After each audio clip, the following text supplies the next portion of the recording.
അല്ല, ഒന്നാമത്തെ കാര്യം, രാജ്ഭവനിൽ നടന്ന പരിപാടിയെക്കുറിച്ചിട്ടുള്ള എന്തെങ്കിലും വിശദീകരണം നൽകാനുള്ള ഉത്തരവാദിത്തമോ ചുമതലയോ എനിക്കില്ല.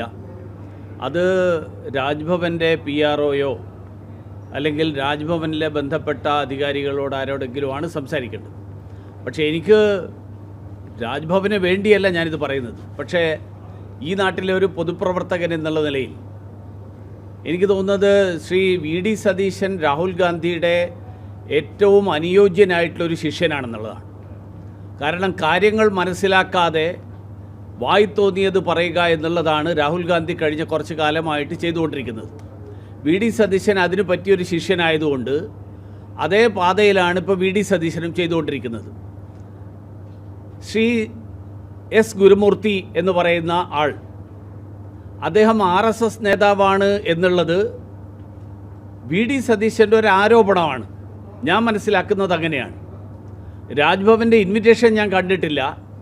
രാജ്ഭവൻ്റെ ഇൻവിറ്റേഷനിൽ അദ്ദേഹത്തിൻ്റെ RSS ഭാരവാഹിത്വം പരാമർശിച്ചിട്ടുണ്ടോ എന്നും എനിക്കറിയില്ല. പക്ഷേ ഞാൻ അറിഞ്ഞിടത്തോളവും ഞാൻ വായിച്ച് മനസ്സിലാക്കിയെടുത്തോളവും S ഗുരുമൂർത്തിയെക്കുറിച്ച് ആർക്കെങ്കിലും മനസ്സിലാക്കണമെങ്കിൽ അദ്ദേഹത്തിൻ്റെ വെബ്സൈറ്റിൽ വളരെ കൃത്യമായിട്ട് വിവരങ്ങൾ കൊടുത്തിട്ടുണ്ട്. അദ്ദേഹത്തിൻ്റെ അക്കാഡമിക് ക്രെഡൻഷ്യൽസിനെ കുറിച്ച്, അദ്ദേഹം നടത്തിയിട്ടുള്ള കഴിഞ്ഞ കാലങ്ങളിലെ പ്രവർത്തനങ്ങളെക്കുറിച്ച്, ഈ രാജ്യത്ത് ബൊഫോഴ്സ് ഇടപാട് പുറത്തു കൊണ്ടുവരുന്നതിലും ആ കാലത്ത് അന്നത്തെ പ്രധാനമന്ത്രി ഉൾപ്പെടെയുള്ള ആളുകളുടെ, അതായത് മുൻ പ്രധാനമന്ത്രി ശ്രീ രാജീവ് ഗാന്ധി ഉൾപ്പെടെയുള്ള ആളുകളുടെ ഈ കാര്യത്തിലുള്ള പങ്ക് വെളിച്ചത്ത് കൊണ്ടുവരുന്നതിലുമൊക്കെ നിർണായകമായിട്ടുള്ള പങ്ക് വഹിച്ചിട്ടുള്ള ആളാണ് ശ്രീ S ഗുരുമൂർത്തി. S ഗുരുമൂർത്തിയെ ഇന്ത്യയിലെ മാധ്യമങ്ങൾ, പ്രത്യേകിച്ച് ഇന്ത്യൻ എക്സ്പ്രസ്സിൽ ആ കാലത്ത് അദ്ദേഹത്തിൻ്റെ ലേഖനങ്ങൾ, ഈ കൂട്ടത്തിൽ മാധ്യമപ്രവർത്തകർ കുറച്ച് ചരിത്രം വായിച്ചിട്ടുള്ള ആൾക്കാരുണ്ടെങ്കിൽ ആ ലേഖനങ്ങളൊന്ന് വായിച്ചു പഠിക്കണം. അപ്പോൾ അങ്ങനെ വരുമ്പോൾ ഇതുപോലെയുള്ള വിഡ്ഢിത്തങ്ങൾ ആരെങ്കിലും എഴുന്നള്ളിക്കുമ്പോൾ അവർക്ക് അവിടെ തന്നെ ഒരു മറുപടി പറയാനും പറ്റുമായിരുന്നു. ശ്രീ ഗുരുമൂർത്തി ഇപ്പോഴും ബോംബെ IITയിലെ വിസിറ്റിംഗ് ഫാക്കൽറ്റിയാണ്. അദ്ദേഹം ചാർട്ടേഡ് അക്കൗണ്ടൻ്റ് എന്നുള്ള നിലയിൽ വളരെ അറിയപ്പെടുന്ന ഒരു സാമ്പത്തിക വിദഗ്ധൻ കൂടിയാണ്. അങ്ങനെയുള്ള ഒരാൾ എന്നുള്ള നിലയിൽ അദ്ദേഹം രാജ്ഭവനിൽ ഒരു പരിപാടിയിൽ പങ്കെടുക്കുന്നത് VD സതീശൻ എന്തുകൊണ്ടാണ് അത് അസ്വസ്ഥനാകുന്നത് എന്നെനിക്ക് മനസ്സിലാവുന്നില്ല. ഒരുപക്ഷേ ഇന്നലെ 142 കോടി രൂപ അമ്മയും മകനും കൂടി വെട്ടിപ്പ് നടത്തിയതിൻ്റെ നോട്ടീസ് ഇന്നലെ ED കൊടുത്തു എന്ന് ഞാൻ കേട്ടിട്ടുണ്ട്. കുറ്റപത്രം സമർപ്പിച്ചു എന്ന് കേട്ടിട്ടുണ്ട്. ആ 142 കോടിയുടെ വെട്ടിപ്പ്, ആ വെട്ടിപ്പിനെക്കുറിച്ച് ഒരുപക്ഷെ ഇന്നലെ പരാമർശിച്ചോ എന്ന് എനിക്കറിയില്ല. അതുകൊണ്ട് മുൻ പ്രധാനമന്ത്രിമാരുടെ അഴിമതി പുറത്തു കൊണ്ടുവന്ന ഒരാൾ ആ അഴിമതിയെക്കുറിച്ച് പരാമർശിച്ചിട്ടുണ്ടെങ്കിൽ അത് ആദ്യമായിട്ട് അദ്ദേഹം പറയുകയല്ല. അദ്ദേഹത്തിൻ്റെ ആ വെളിപ്പെടുത്തലുകളുടെ അടിസ്ഥാനത്തിലാണ് തുടർന്ന് വന്നിട്ടുള്ള രാജ്യം ഭരിച്ചിട്ടുള്ള സർക്കാരുകൾ ഇങ്ങനെയുള്ള അഴിമതിക്കാരെ, കൊത്രോച്ചി ഉൾപ്പെടെയുള്ള ആളുകളെ അറസ്റ്റ് ചെയ്ത് കൊണ്ടുവന്ന് ജയിലിലാക്കിയിട്ടുള്ളത്.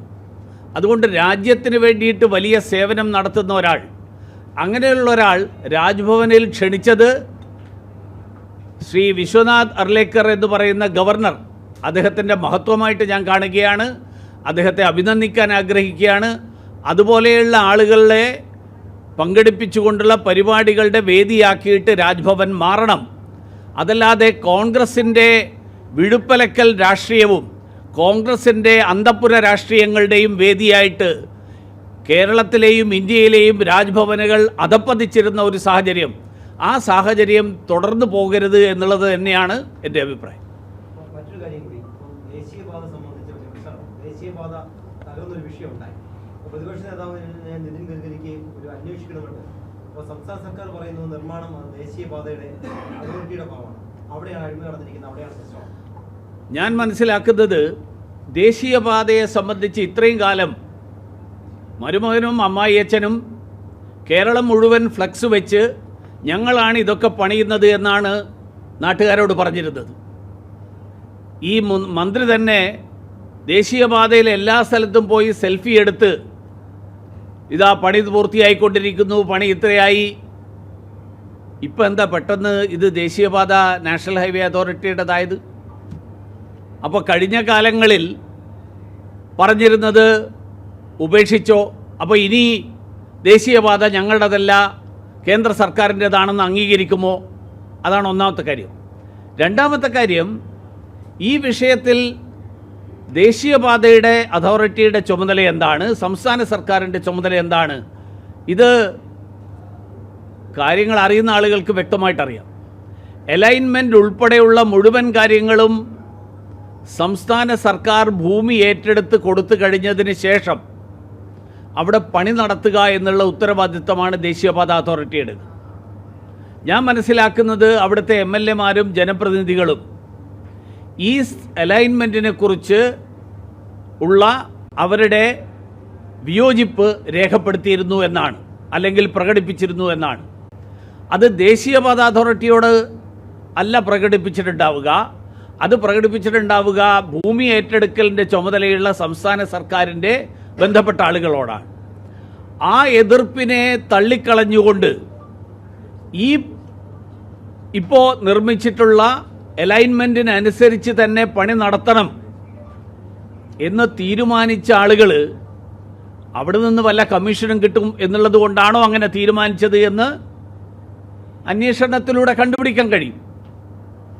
അപ്പോൾ അതുകൊണ്ട് എനിക്ക് ആവശ്യപ്പെടാനുള്ളത്, സംസ്ഥാന സർക്കാർ ഈ അലൈൻമെൻറ്റ് തീരുമാനിക്കുമ്പോൾ എന്തുകൊണ്ട് ഈ കാര്യങ്ങൾ പരിഗണിച്ചില്ല? രണ്ടാമത്തെ കാര്യം, ഈ അലൈൻമെൻറ്റും തുടർന്നുള്ള നിർമ്മാണവും, ഈ നിർമ്മാണത്തിൽ ദേശീയപാത അതോറിറ്റിയുടെ ഉദ്യോഗസ്ഥന്മാരുടെ ഭാഗത്ത് നിന്ന് എന്തെങ്കിലും വീഴ്ചകൾ ഉണ്ടായിട്ടുണ്ടെങ്കിൽ ആ വീഴ്ചകൾ കണ്ടെത്തി ഉചിതമായിട്ടുള്ള നടപടികൾ എടുക്കണം എന്നുള്ളത് തന്നെയാണ് കേരളത്തിലെ ജനങ്ങൾക്ക് വേണ്ടിയിട്ട് ശ്രീ നിതിൻ ഗഡ്കരിജിയോടും ഞാൻ ആവശ്യപ്പെടുന്നത്.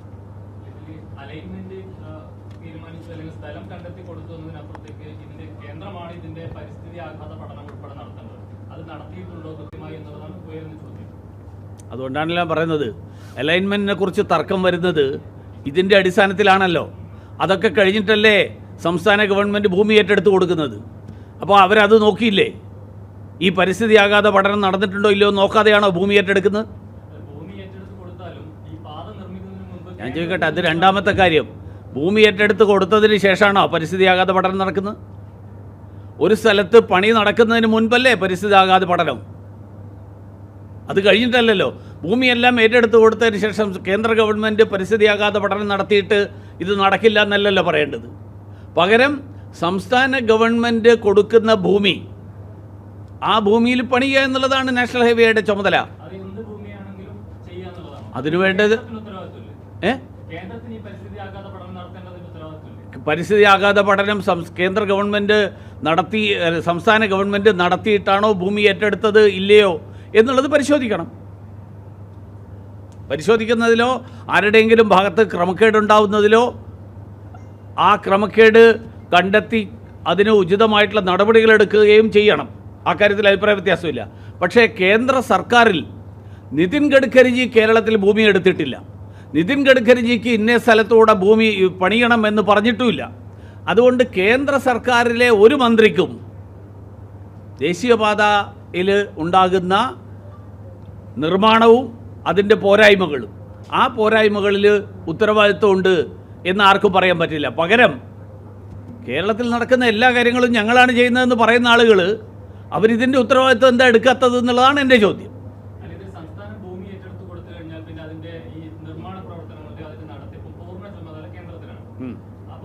അപ്പോൾ ഇത്രയും കാലം പറഞ്ഞിരുന്നത് വെറുതെയാണോ? അതാണ് എൻ്റെ ചോദ്യം.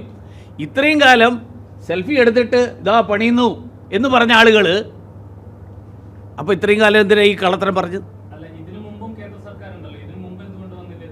ഏത്? അതിനു മുമ്പ് ഞാൻ പറഞ്ഞിട്ടുണ്ടല്ലോ.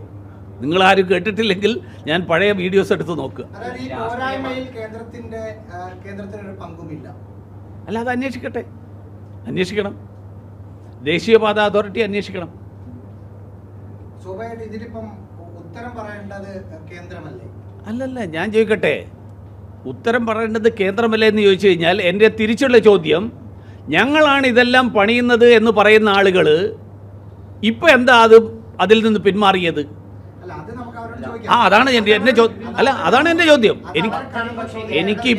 എനിക്കിപ്പോൾ നിങ്ങളുടെ ചോദ്യത്തിന് മറുപടിയായിട്ട് എൻ്റെ ചോദ്യം ഇതാണ്. സ്വാഭാവികമായും സംസ്ഥാനത്തിന്റെ ഇതിൽ സെൽഫി എടുത്ത് നടന്ന സമയത്ത് അത് അങ്ങനെയല്ല, കേന്ദ്രത്തിന്റെ ആണെന്ന് നിങ്ങളൊക്കെ പറഞ്ഞിരുന്നു. അതെ, സ്വാഭാവികമായിട്ട് ഉത്തരവാദിത്വം വരുമ്പോൾ അപ്പൊ ഇപ്പോഴെങ്കിലും എൻ്റെ ചോദ്യം, അടുത്ത ചോദ്യം, ഇപ്പോഴെങ്കിലും അവർ അംഗീകരിച്ചോ ഇത് മുഴുവൻ കേന്ദ്ര സർക്കാരിൻ്റെതാണ്? ആ മറുപടി വരട്ടെ. അപ്പൊ ഞാൻ അടുത്ത അതാണ് ചോദ്യം. നാളെ നമുക്ക് കാണാലോ. നമുക്ക് എല്ലാ ചോദ്യങ്ങൾക്കും ഇന്ന് മറുപടി പറയണ്ട. എൻ്റെ ഈ ചോദ്യത്തിനുള്ള മറുപടി വരട്ടെ, അപ്പൊ ഞാൻ അടുത്ത മറുപടി പറയും. കേന്ദ്രത്തിന്റെ പദ്ധതി ആയിരുന്നു എന്ന് പറഞ്ഞ നിങ്ങൾ പൊട്ടിപ്പൊളിഞ്ഞ സമയത്ത് സംസ്ഥാന ഉത്തരം പറയട്ടെ എന്ന് എന്നാൽ അല്ല, സംസ്ഥാന ഉത്തരം പറയട്ടെ എന്ന് ഞാൻ പറയാൻ കാരണം, ഇത്രയും കാലം ഞങ്ങളാണ് ഇതൊക്കെ പണിയുന്നത് എന്ന് പറയുന്ന ആളുകൾ ഇപ്പോഴെങ്കിലും സമ്മതിച്ചോ ഇത് ഞങ്ങളല്ല പണിയുന്നത്? ദേശീയപാത കേരളത്തിൽ 6 വരിപ്പാത 650 കിലോമീറ്റർ ദൂരം പണിയുന്നത് കേന്ദ്രമാണ്. കടക്കൂട്ടം ബൈപ്പാസ് പണിതത് കേന്ദ്രമാണ്. കൊല്ലം ബൈപ്പാസ് പണിതത് കേന്ദ്രമാണ്. ആലപ്പുഴ ബൈപ്പാസ് പണിതത് കേന്ദ്രമാണ്. സമ്മതിച്ചു കഴിഞ്ഞാൽ അടുത്ത മറുപടി ഞാൻ പറയും. വേറൊരു ചോദ്യം, ഈ അടുത്ത നിയമസഭാ തെരഞ്ഞെടുപ്പിന് മുമ്പ് ഇത് ഉദ്ഘാടനം നടത്തി ഇതിന്റെ ക്രെഡിറ്റ് അടിച്ചെടുക്കാനുള്ള ഒരു ശ്രമം LDF നടത്തുന്നതിന്റെ ഭാഗമായി അതിവേഗത്തിൽ പണിതു, അതുകൊണ്ട് ഇത് പൊളിഞ്ഞു എന്ന തരത്തിലുള്ള അന്വേഷണത്തിൽ ടെക്നിക്കൽ എൻക്വയറീസ് അത് ഇൻസ്പെക്ഷൻ നടക്കുമ്പോഴേ അറിയില്ല. എനിക്കറിയില്ലല്ലോ സ്പീഡിന്റെ കാര്യം.